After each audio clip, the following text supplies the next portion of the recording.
नबियों के ताज, मोहसिन इंसानियत व फ़ख्र रसूल मोहम्मद। हमारे प्यारे नबी मोहम्मद मलिक अरब में पैदा हुए। इसी सरजमीन पर पहले भी अंबिया किराम मबूस होते रहे। हर नबी ने अपने ज़माने और हालात के मुताबिक शरीयत की बातें बताएं ताकि लोगों को अल्लाह की तरफ बुलाया जा सके। दावत दी, बुराई से रोका, आखिर में हमारे प्यारे नबी मोहम्मद मबूस हुए। आपने भी वही तालीम दी जो साबिका नबियों ने दी। हमारे प्यारे नबी मोहम्मद 12 रबी उल अव्वल बरोज़ पीर सुबह सादिक के वक्त मक्का मुअज़्ज़मा में पैदा हुए। आपका नाम मोहम्मद रखा गया। ये नाम अरब में किसी ने नहीं रखा। मोहम्मद के ज़माना में पैदा हुआ। इसे आम अल्फाज कहा जाता है। कबीला कुरैश की एक शाख बनु हाशिम का बादशाह था। हर कबीला जंगी गरज के तहत फौज की सियाई रखता। असलहा, सवारी, घोड़े, नेज़े मुकाबले होते।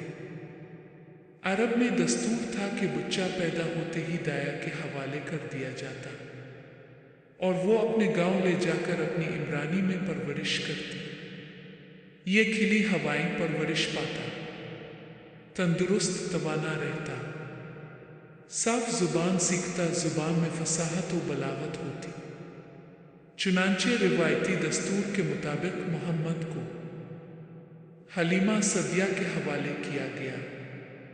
जब मोहम्मद की उम्र 6 साल की हुई तो मोहम्मद हज़रत आमना के पास आए। कुछ अरसा बाद हज़रत आमना का इंतकाल हो गया।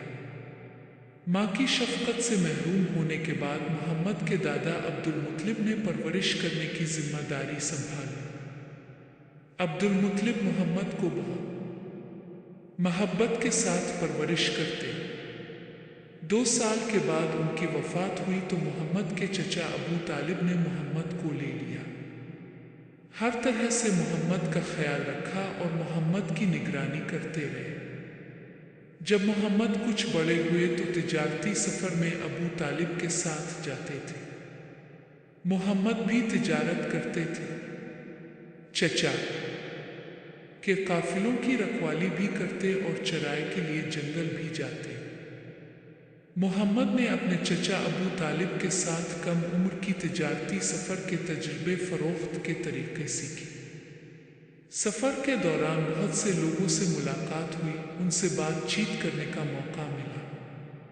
मोहम्मद अक्सर मुल्क शाम जाया करते थे।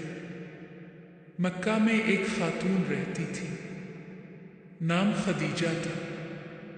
औरत तो थी लेकिन तिजारत भी करती थी।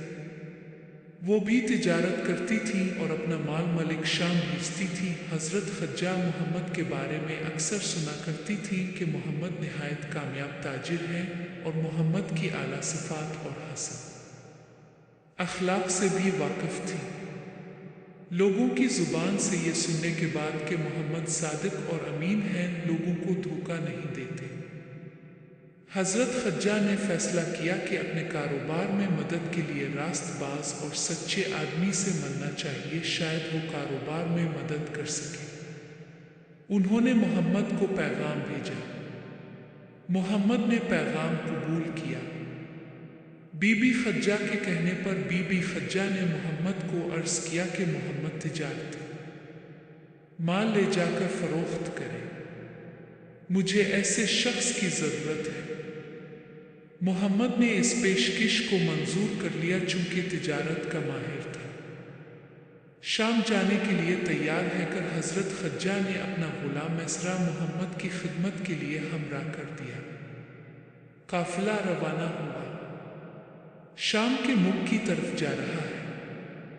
कुछ देर रास्ते में करीब एक यहूदी आलम रहता था। जब मोहम्मद इसके करीब से गुजरे, कुछ देर सस्ताने के लिए एक दरख्त के साया में बैठ गए। बीबी ने मोहम्मद को खूब गौर से देखना शुरू किया और मैसरा से इशारे से अपने पास बुलाकर पूछा, ये तुम्हारे साथ कौन है? इसने कहा, इस शख्स का ताल्लुक कुरैश से है। रबी ने कहा, खुदा की कसम, इस दरख्त के साये तले नबी के सोए कोई नहीं बैठा था। کاش میں اس وقت تک زندہ رہتا جب اس شخص کو نبوت ملتی۔ شام کے سفر سے واپس لوٹے مال فروخت کرنے کے بعد جو رقم حاصل کی حضرت نے حضرت خدیجہ رضی اللہ عنہا کے حوالے کی۔ حضرت خدیجہ رضی اللہ عنہا نے میسرہ سے سفر میں پیش آنے والے حالات دریافت کیے اور محمد کے بارے میں بھی پوچھا۔ میسرہ نے سفر کے دوران پیش آنے والے واقعات اور محمد کے صالح کردار کے بارے میں سب کچھ تفصیل سے بتایا۔ میسرہ نے جو باتیں بتائی اس سے آپ بہت متاثر ہوئیں اور محمد کی زوجیت میں آنے کے لیے محمد سے نکاح کی درخواست کی۔